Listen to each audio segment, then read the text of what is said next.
Good afternoon, everyone. This is Dr. Serge, and welcome to another episode of Search for the Truth.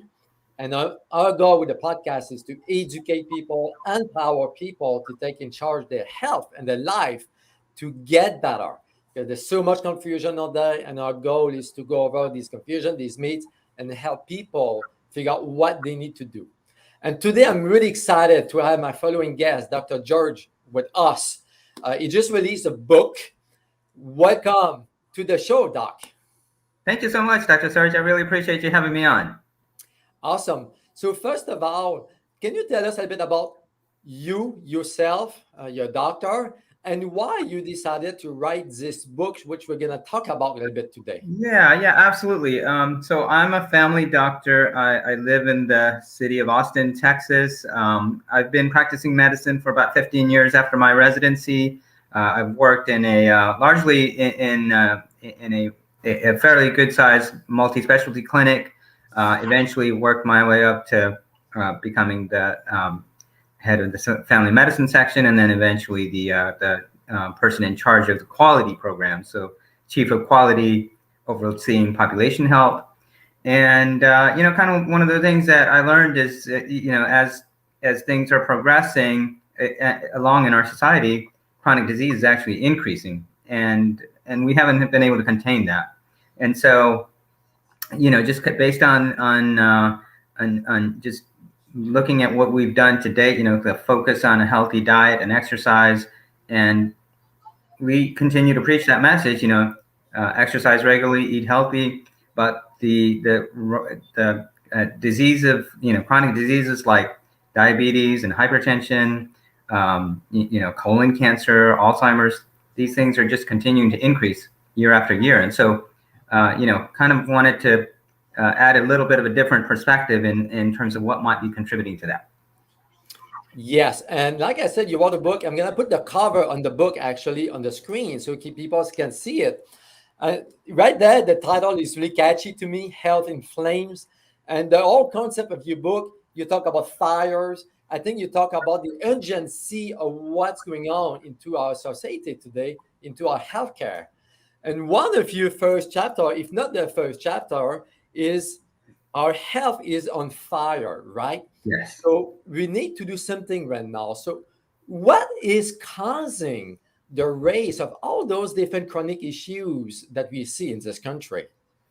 Yeah, thank you for that question. It's great. I think as I mentioned, all these different chronic diseases are increasing over time, and some of these chronic diseases are not even necessarily related to one another, right? So it makes sense on some level that hypertension and diabetes are increasing because that's tied to our increasing waistlines, and so as we gain weight, we're going to see a rise in those diseases. But we are also seeing rise in Alzheimer's and insomnia and depression and anxiety.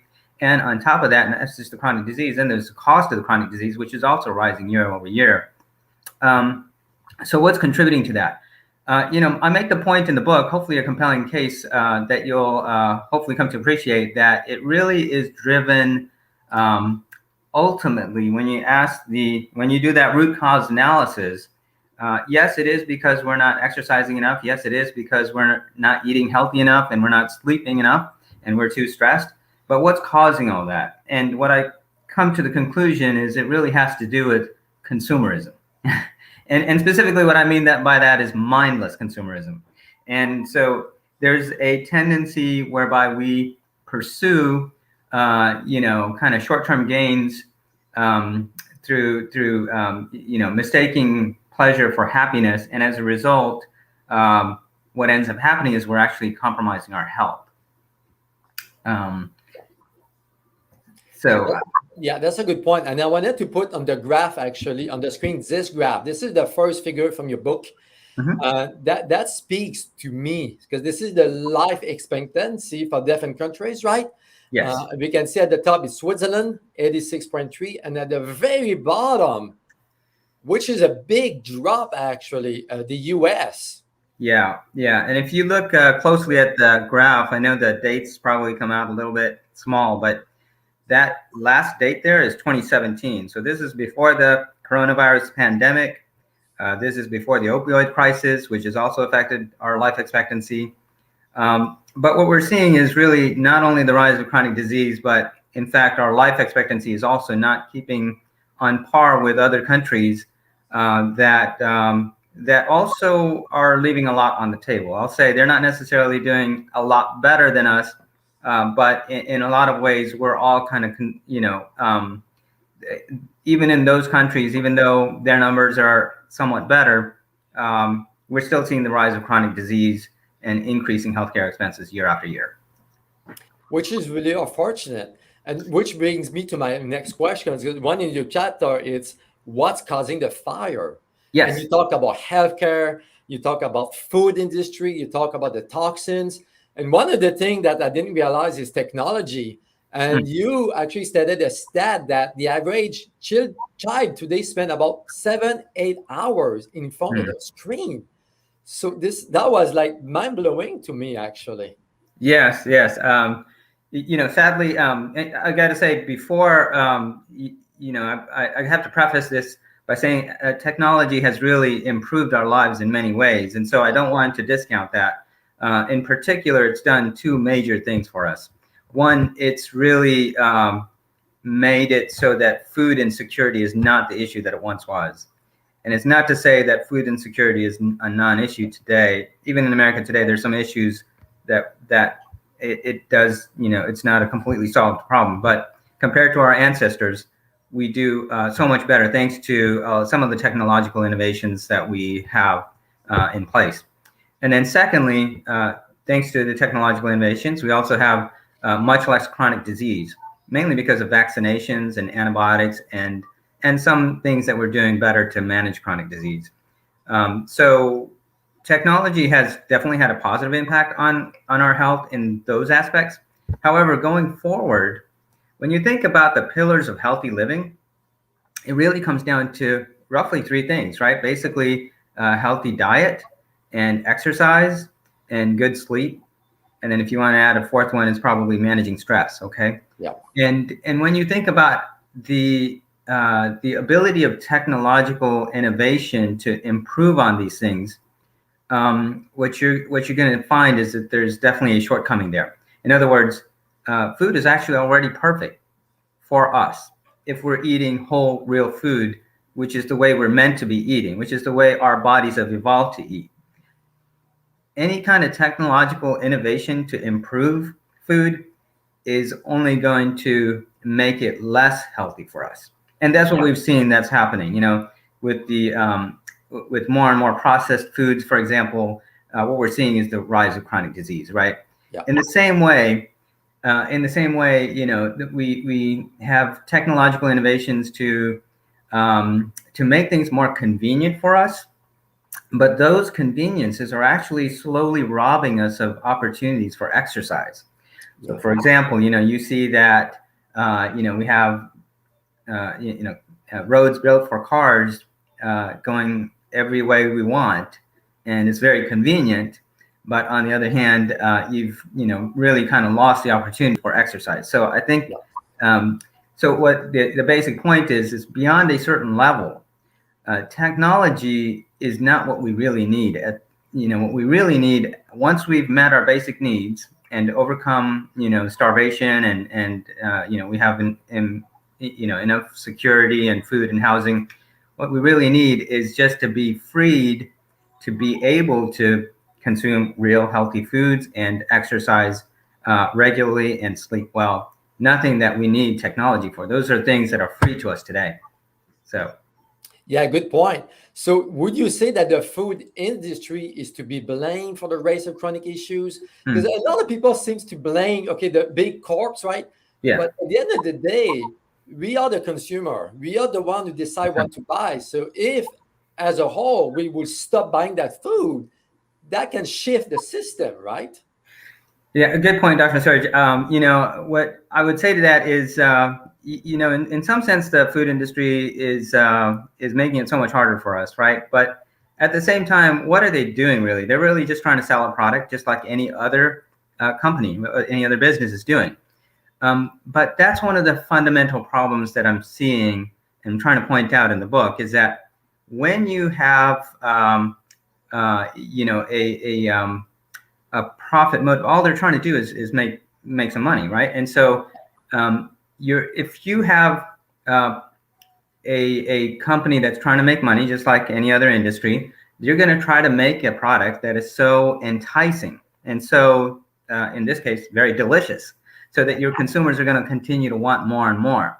It doesn't matter about the nutritional content of that food to them, not necessarily. What matters is, can it bring in more revenue? And the way they do that is by making food as tasty as possible, by really stripping of its nutrients, making it convenient. So you can make it convenient by being able to pop it in the microwave and be able to get it ready in a minute. Yeah. They also make it so that it's preserved for long periods of time, adding preservatives so it doesn't spoil. And so these kind of things basically point to a problem that I talk about in the book, that in this system of capitalism where we are encouraging companies to basically where we are trying to pursue the goal of making more money, we're basically come to sort of shoot ourselves in the foot. And I'm a fan of capitalism, so I don't want to give the wrong impression here. But what I'm trying to point to is that we as consumers, we are in charge. We can take charge and say, hey, you know what?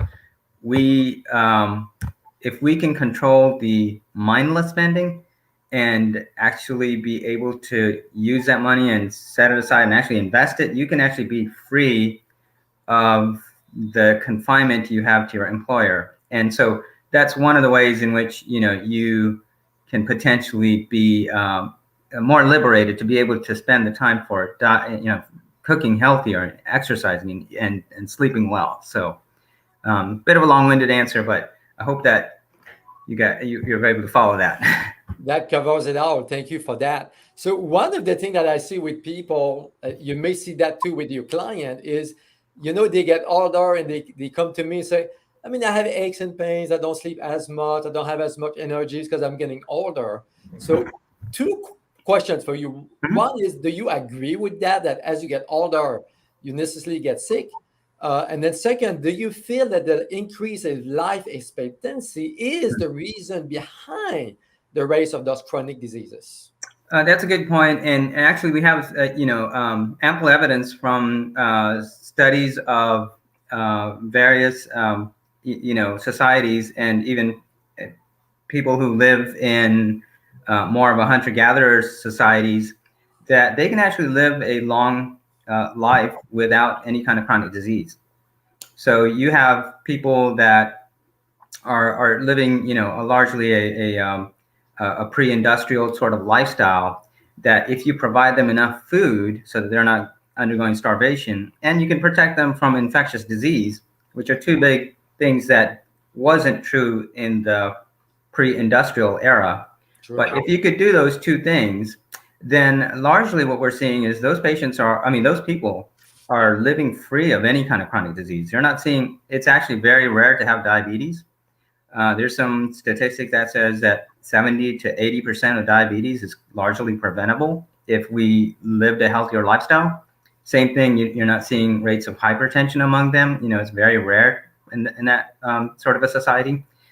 They actually sleep better. And some of these some of these communities, they don't even have a word for insomnia because it's extremely rare. And so, wow. It kind of speaks to how we have the potential to live a long lifespan, free of those chronic diseases that we've come to think of as normal. So I think you are talking about the blue zones, correct? Mm-hmm. I was really excited when I read that in your book, because this is exciting to look at. And most people who talk about the blue zone, they talk about the nutrition, what kind of food they eat, high plant diet, low meat, animal protein diet. But there's one aspect of the diet they don't seem to talk about, which is happiness. And you do break down why those people are happy and what to do about happiness in those populations. So can you tell us a bit about what is the role of happy lifestyle, happiness Yeah. is of our health. Yeah, that's a great question because it really what I think you're referring to the work of Dan Buettner, who is a National Geographic Yes. journalist, and he went and kind of went around the world looking at where people live the longest, and then he did a separate study of where people live the healthiest, and so and the happiest. I'm sorry. So the people that live the healthiest and healthiest and longest, and then the people who live the happiest. And what he did is he basically circled some of these areas with a blue marker and called those the blue zones. And so that's kind of how that name originated. But it's a fascinating study. And basically, what he finds is that many of these blue zone countries or blue zone areas are are places where people tend to naturally sort of exercise, and they don't have they tend to have whole foods.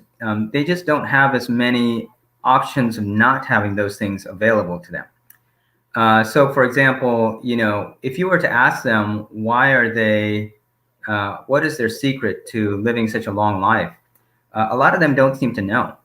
And the reason for that is that it's kind of built into their everyday life. So, for example, you and I probably, and I'm not sure, most of us, we get up in the morning and we drive to work, right? And that's just our lifestyle is that we get up, go into the garage and take out our car and go to work. Well, some of these places, you just have to walk to work because there's not another option.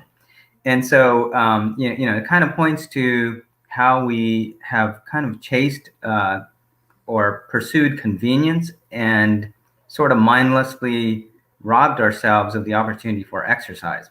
The larger point that Dan Buettner also makes is that the places where people are the happiest are also largely coincide with where they're the healthiest. Health has a big impact on happiness. It's not the end all of happiness, but it's definitely a factor that heavily impacts our ability to be happy. And, and and I agree with that. It makes sense to me. And when I went to France some time ago, one of the things that really struck me is they would spend an hour, 2 hours, 3 hours drinking some wine and over a meal and having friendship. It seems that they see friendship, family in a different way that we do it. I mean, kids, you eat in 5, 10 minutes and you're back to work, you're on the road, and we don't take Yes. time to spend with our family and friends. Yeah. Yeah. I think that's you point to something important to talk about, which is how we tend to mistake the pursuit of happiness with the pursuit of pleasurable things, and so Yeah. this is kind of what kind of starts us on a path to our struggle. So if you look at the best things in life, those things that really do impact happiness, there's actually a lot of research about what those things are, and it turns out that most of those things are free of cost. Can It's you give us some examples of what we could Yeah, do to improve and increase our happiness? yeah. So, there's sort of a commonality among those factors that affect happiness. They seem to be those things that engage either our body or mind or soul in some way. So, for example, things that require us to exercise. Exercise tends to improve our state of well-being. Yeah. Same thing with pursuing, basically pursuing a goal, having good social relations. Those are things that largely are free of cost. Yeah. And so, one of the fundamental points I try to make in the book is that many of the things that we're pursuing, we're kind of we're kind of shortchanging ourselves because we tend to mistake pleasure for happiness, and by pursuing those pleasurable things, we end up buying into things that make us unhealthy. So things like fast food, for example, would be a classic example. Once again, pursuing convenience and losing out on the opportunity for exercise, shortchanging sleep, those things that adversely affect our health. Yeah. I think your comment really ties in into my next point. One Mhm. of the things I really like about your book is you take a different spin on health because I read a lot of books on health. It's more or less the same thing, what to eat, what not to eat, the toxins, different things. But you started talking about finances and Mm. happiness. And I want to talk a little bit about that because this graph from your chapter number 7 really struck me. So this is the level of happiness per GDP, right? Mm-hmm. You would believe that if you are richer, you have more money, you will be Mm. happier. Mm. But this shows the complete opposite at the end of the day. You're right. On that blue line, we saw that GDP was going up year after year after year, and yet our collective sense of happiness is actually declining a little bit. That's a graph of the U.S. And largely that's what we're seeing across the board. That beyond a certain level of GDP, additional growth in GDP doesn't seem to improve our happiness. It actually may adversely affect happiness. And so, you might recall the title of the book. It said that this is a doctor's prescription for living beyond diet and exercise. And just to comment on that, so largely we've been following an economist's prescription for living or a politician's prescription for living. We've been chasing GDP growth, right? And Yeah. so every politician across the world, really, if you look at the G7 countries, the G20 gatherings, it's all about growing GDP. Now, if you're on the right of the political spectrum, it's about growing GDP, and that's kind of the main focus. If you're on the left of the spectrum, you're trying to grow GDP and maybe make it a little bit more even. But in this book, what I kind of point to is that we were never really after GDP. It's not. It's really our well-being that we were after, and so inherently we have this desire for being happy, but we've kind of mistaken that desire and conflated it with our with pleasure, and as a result, we tend to chase improving GDP, and in the process, adversely affecting our health. That's something that I have seen too many times. Actually, people. I mean, I have colleagues or people or MDs, doctors, attorneys, like good paying job. They have all the money they want, Yes. but they cannot find the happiness. Mm. Mm-hmm. This is so unfortunate. Yeah. So there is a correlation between money and happiness to an extent. If you look at what that is, there is, and a lot of studies have been done on the subject. Basically, you do need some basic level of income to be able to meet your basic needs, including, food and water and shelter and security. But once you've had those basic needs met, money really has very limited impact on improving our happiness. There are some important nuances to be able to point out, which I won't go into because it's in the book, but not necessarily needed in this format. But basically, beyond that level after which we've satisfied our basic needs, we should actually be not necessarily looking to increase our GDP, or in a personal case necessarily looking to become as rich as possible. Those things that we're doing to become as rich as possible is actually adversely affecting our health. So let me give you an example. Yeah. We're working, and if you look at 100 years ago, compared to people living 100 years ago, we are 100 times more productive. Yeah. But we're actually working almost just as long as they were. And when you think about it, our jobs are very sedentary. There's minimal attention to our diet because we don't have the time to cook. We don't tend to sleep as well as our ancestors did, and as a result, we kind of tied ourselves in a sort of lifestyle that wasn't necessary and isn't necessary for any individual who wants to opt out. They actually can. And how is that? That's by being mindful of this tendency for us to pursue, this mindless consumerism, as I mentioned. Yeah. And if we can get a hold of that, then the income that we're generating in 21st century America, if we're investing some of that instead of mindlessly pursuing, pleasure, and adversely affecting our health, if we're able to invest some of that, we're actually able to achieve a state of independence from a need for additional money. Yeah. And once you don't have to worry about money the next day, then you can actually you can actually have, you can push back on an employer who demands a certain number of work, for certain set work hours. You don't have to be dependent on that. You have time to be able to put yourself first, put your health first, be able to cook, be able to, do the things to prepare a healthier meal for your family. And so there's a lot of benefits that I talk about in the book as a result of being able to be a little bit more mindful of how we're spending our money. Yes, I have to say that from my point of view, since the beginning of the pandemic, right, a lot of people have been struggling financially. Yes. Some of my clients lost their job, lost their house. It's really unfortunate. I have been blessed to be able to work and see my clients, knock on Yeah. wood. And I realized that sometimes I would give some monies to some people who need it. They are really struggling. And to me, that's part of happiness. Yes. You know what I mean? I sleep Yeah. better at night. It's like, wow. I think Yes. that's what we need to do, helping each other.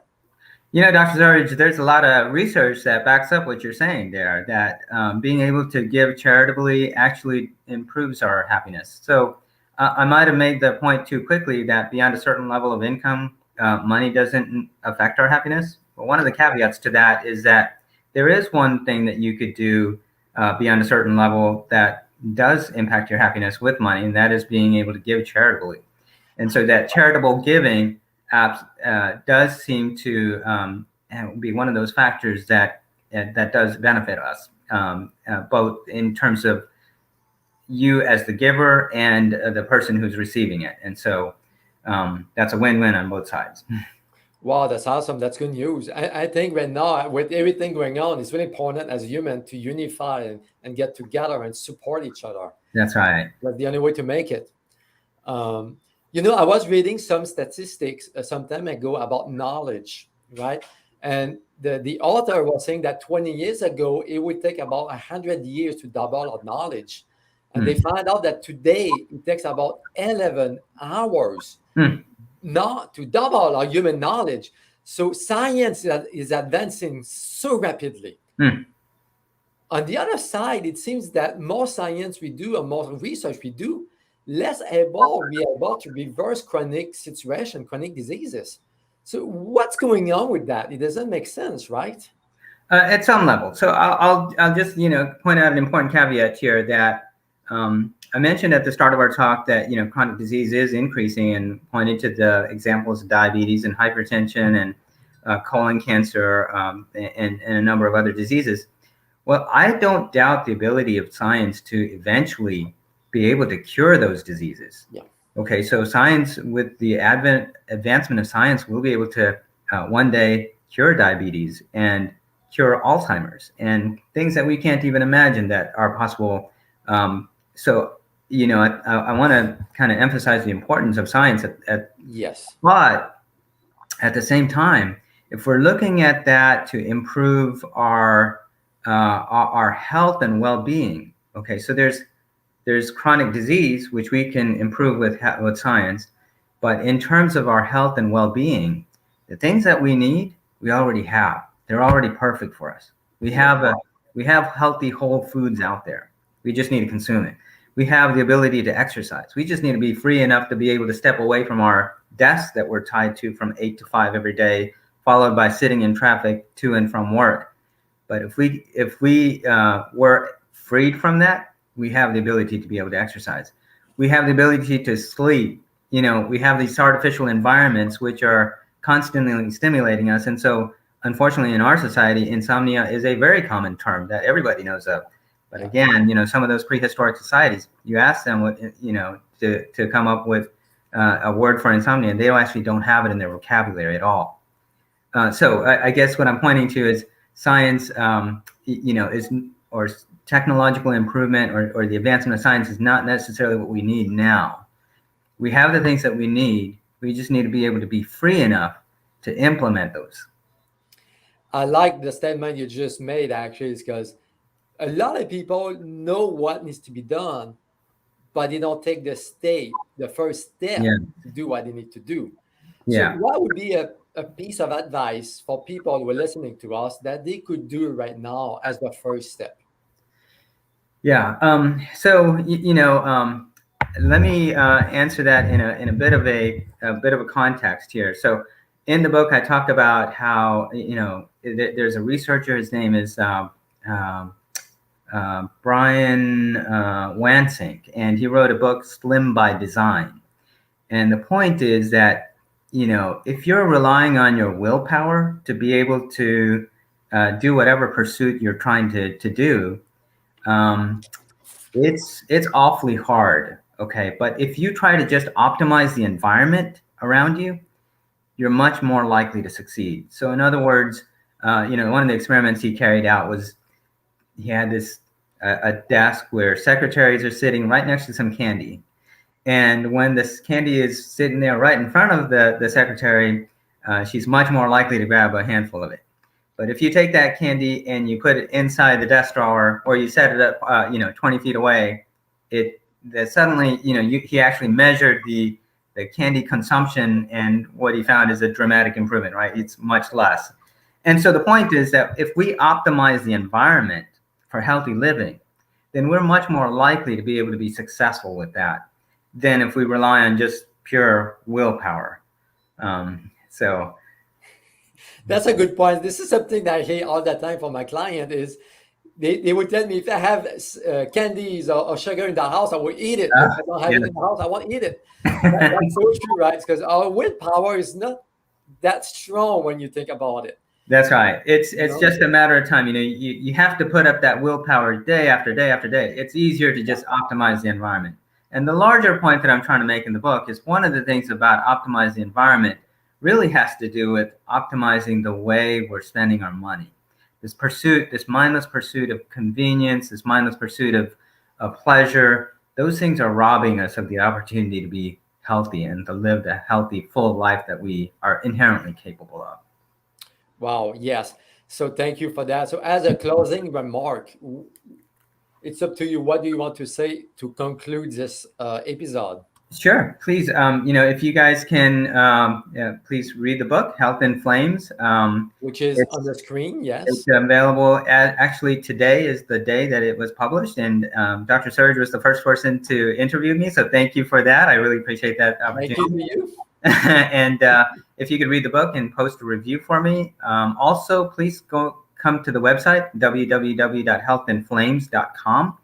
And I'd like to suggest that there's a way, and we didn't really get to it in this talk, but there's a way that we can benefit not just an individual, any individual who wants to opt out of this consumer-oriented lifestyle, this mindless consumer-oriented lifestyle, can do so by being mindful of their spending.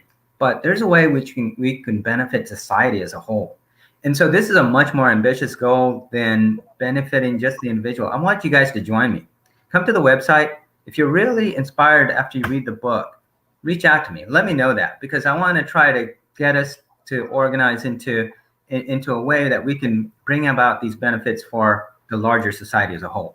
So one of the neat things that I really like about your book is at the end of each chapter, you make us think about what we need to do as an individual. You ask questions to open up discussions. So that was something unique as well about your book. Thank you for that. Yeah, I actually had a good suggestion from one of my editors. He suggested that, and so I got to credit them for that. But the other part of it is that it's actually tied in with certain things that we know about retaining what we learn. And so I make a point earlier in the book that if you read through those questions, you work through those, you're more likely to retain some of the information that you learn. And hopefully you find that as enlightening, as helpful as the book itself. So where can we find your book? On your website? You can find it on my website, www.healthinflames.com. You can find it on Amazon, or any major online retailer will also carries it. Okay. So. Awesome. So thank you so much, Doc. That was a really good discussion, and good luck with your book. People need to know this information. It's unique. I really like that book. You guys, if you have any question, you can reach out to Dr. George. Is here to help people to get better. So thank you and have a good day. Thank you so much, sir. Really appreciate it. I love the interview. Appreciate your time. Thank you to you.